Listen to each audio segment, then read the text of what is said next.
یعنی جہاں پہ انسان کی جو ہے طبعی عمر بڑھتی ہے، وہاں ساتھ ساتھ اس کی جذباتی، ذہنی اور معاشرتی جو اس کے اندر تبدیلیاں آتی ہیں معاشرتی طور پہ، وہ بھی ساری ساتھ ساتھ ہی اس کے آگے چلتی ہیں، وہ بھی پختگی کے مراحل کو پہنچتی ہیں، کیونکہ ایک انسان کی اگر ایج بڑھ رہی ہے تو ڈیفینیٹلی اس کا ذہنی طور پہ پختہ ہونا بھی اتنا ہی ضروری ہے۔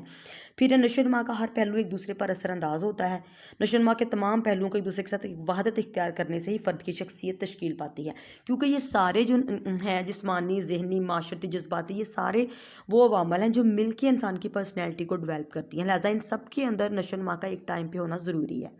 پھر ہے کہ اس میں نشو و نما ایک مربوط عمل ہے۔ مربوط کا مطلب ہے کہ یہ ایک جڑا ہوا ہے، آپس میں ربط ہے ان تمام پہلوؤں کا۔ انسانی زندگی ایک وحدت ہے جسے مختلف حصوں میں تقسیم کیا جا سکتا ہے، اور نہ ہی یہ ایک دوسرے کو دوسرے جدا کیا جا سکتا ہے، یعنی اس کو ہم مختلف پارٹس میں نہیں جج کر سکتے۔ فرد ایک اکائی ہے، یعنی ایک وحدت ہے، ایک وحدت کو طور پہ ہم نے کلی طور پہ ہی اس کو دیکھنا اور پرکھنا ہے۔ طفولیت سے بچپن سے بلوغت، اور بلوغت سے جوانی جنم لیتے ہیں، یعنی آہستہ آہستہ اس کی ایج آگے کو بڑھتی ہے۔ اس طرح جسمانی، ذہنی، جذباتی اور معاشرتی پہلوؤں کو بھی الگ نہیں کیا جا سکتا، بلکہ یہ سارے آپس میں ایک ربط کے طور پہ جڑے ہوتے، جسے ان کے اندر ایک ربط پایا جاتا ہے، کیونکہ جسمانی، ذہنی، جذباتی اور معاشرتی نشو و نما جو ہے وہ انسان کو ہر طریقے سے متاثر کرتی ہیں۔ فرد کی جو شخصیت ہے وہ انہی تمام جو ہے عناصر سے مل کے بنتی ہے، اور وہ انسان اپنے بارے میں جانتا ہے اور اپنے رد عمل میں اور عمل میں تھوڑی سی تبدیلی لے کر آتا ہے اپنے آپ کو معاشرے کے مطابق اپنی پرسنالٹی کو ڈھالنے میں۔ لہٰذا نیکسٹ اس میں جو آئے گا وہ نشو و نما کی رفتار میں یکسانیت نہیں ہوتی۔ یکسانیت سے مراد ہے کہ ابتدائی دور میں بچے کی جسمانی جو ہے نا نشو و نما بہت تیز ہوتی ہے، یعنی جسمانی طور پہ بچہ بہت جلدی بڑھ جاتا ہے، لیکن آئندہ 2-3 سالوں میں جسمانی نشو و نما کی رفتار سست پڑ جاتی ہے۔ یہ کہ بچپن کے دور میں قد برابر بڑھتا رہتا ہے، مگر قد کی نسبت وزن زیادہ صورت سے بڑھتا ہے۔ پیدائش کے وقت بچے کا جو دماغ ہے وہ 3/4 تک نشو و نما پا جاتا ہے، اور باقی ساری عمر میں اس کا جو 1/4 ہے وہی اضافہ ہوتا ہے، یعنی ہر ایک انسان کے اندر اس کے جسم کے مختلف حصوں کی جو نشو و نما ہے اس کے بڑھنے میں یا اس کے آگے جانے میں بھی ان کی رفتار ڈفرینٹ ہو سکتی ہے، مختلف ہو سکتی ہے، یعنی ایک فرد کے اندر نشو و نما کی رفتار میں یکسانیت نہیں ہوتی۔ بعض دفعہ کوئی چیز مطلب جسمانی طور پر انسان جلدی گروتھ کر آگے بڑھ جاتا ہے، لیکن ذہنی طور پہ ابھی وہ اتنا جو ہے پختگی کی عمر کو نہیں پہنچتا۔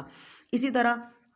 جو ہے اگر وہ معاشرتی طور پہ اتنا وہ مطلب اس کی ایج اس لیول پہ نہیں ہے، تو وہ بعض دفعہ انسان جذباتی طور پہ جو نا بڑا پختگی کی عمر کو جا چکا ہوتا ہے۔ تو یہ ساری چیزیں جو ہے کہ نشو و نما کی رفتار میں یکسانیت نہیں ہوتی، اس طریقے سے ہی انسان کے اندر چلتی ہیں۔ پھر اس میں اینڈ پہ آ جاتا ہے کہ نشو و نما توارث اور ماحول کا نتیجہ ہے۔ اب توارث اور ماحول کیا ہوتے ہیں کہ نشو و نما توارث اور ماحول کے نتیجے میں ہی ظاہر ہوتا ہے۔ توارث میں فرد قد، ذہانت، جسمانت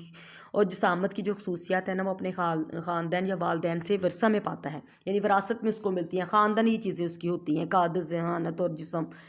جبکہ ماحول اس کی ہما پہلو نشو و نما پر خوشگوار اثرات مرتب کرتا ہے۔ ہما پہلو سے مراد وہی جو ہم نے پہلے چیزیں ڈسکس کی ہیں کہ جذباتی، معاشرتی، جسمانی، ذہنی، یہ سارے جو ہیں پہلو جو ماحول ہے ہمارا ان سب کے اوپر اثر انداز ہوتا ہے۔ لہذا توارث اور ماحول دونوں کے جو یکساں ملاپ سے ہی انسان کی جو نشو و نما ہے وہ آگے چلتی ہے۔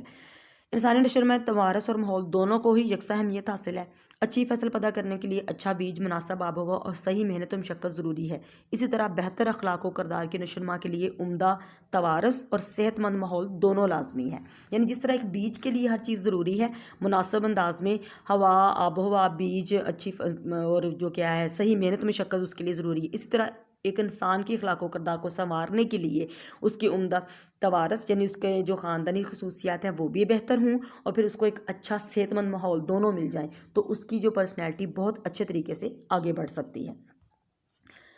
اب اس میں ہم نے دیکھنا ہے کہ جو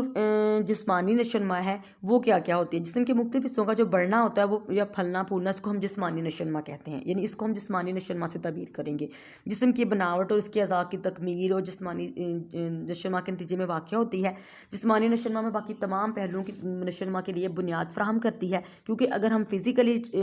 فٹ ہیں تو ڈیفینیٹلی ہمارے باقی تمام پہلو بھی اس کے مطابق ہی آگے چلیں گے۔ انسانی زندگی اس نشو و نما کو بہت اہمیت حاصل ہے۔ جب کوئی فرد ہمارے سامنے آتا ہے تو ہم سب سے پہلے اس کی جو ظاہری جسمانی تاثر ہے نا اس کے متعلق کوئی رائے قائم کرتے ہیں، یعنی ہم کسی کی پرسنالٹی کو اگر جج کرنے لگتے ہیں تو سب سے پہلے ہم اس کی فزیکل اپیرنس یا اس کی یعنی جسمانی حالت اس کو دیکھتے ہیں۔ یعنی ایک خلیہ سے اپنی زندگی کا آغاز کرنے والا فرد بلوغت میں پہنچ کر ایک حسین و جمیل انسان کی صورت اختیار کر جاتا ہے۔ اسی طرح اس کے نتیجے پتہ چلتا ہے کہ انسان فرد کے جو ہے کردار، رویے، جذباتی کردار، اس کی جسمانی حالت، سب کچھ اسی سے پیدا ہوتے ہیں۔ قد، وزن اور جسمانی خد و خال بچوں کے باہمی تعلقات اور جذباتی رویوں کی تشکیل کو بہت زیادہ متاثر کرتے ہیں، کیونکہ یہ چیزیں انسان کی جذباتی نشوونما پہ بہت زیادہ اثر انداز ہوتی ہیں۔ عمر کے مختلف حصوں میں جسمانی نشوونما کی کیفیت جو ہے نا وہ ڈفرینٹ ہوتی ہے، یعنی جیسے ہم نے پہلے وہ ساری سٹیجز